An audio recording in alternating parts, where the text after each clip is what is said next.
today is Mr. Sia Day or Measles Rubella Supplemental Immunization Activity. Mr. Sia. So, ito yung mga pagbabakuna mula sa 6 months hanggang 59 months na mga bata. So, ginaganap to ngayon dito sa aming barangay.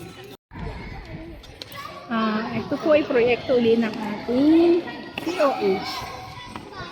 Sa pangunguna ng bago namin midwife na si Ma'am MJ, at tulong-tulong yung mga volunteer na nandito. Ang konsehal ng health at ang mga magulang na nandito. Para to, hindi kapitan ng measles rubella yung ating mga anak. Kaya dapat lahat ng ating mga anak ay magpabakuna.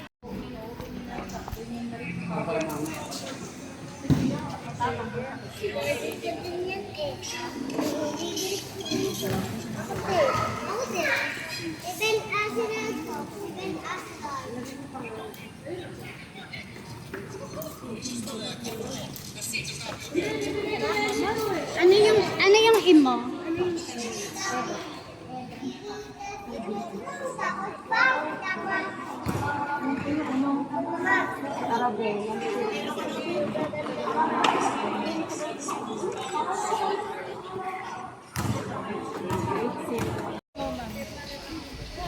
Thank you, Te.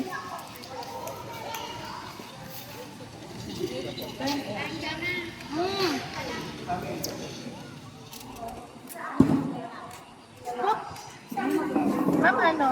Hahawakan mo ba siya? Ano po ang gusto mo? Hawakan mo ba siya? Kasi hindi na siya nagsasalita. Tahimik na siya.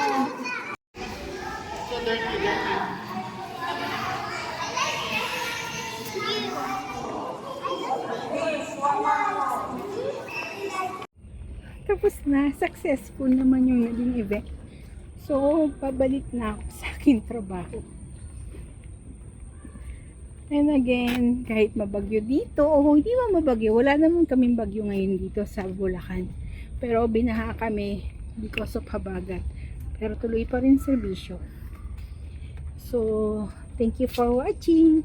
Tandaan natin, every gising is a blessing. Bye!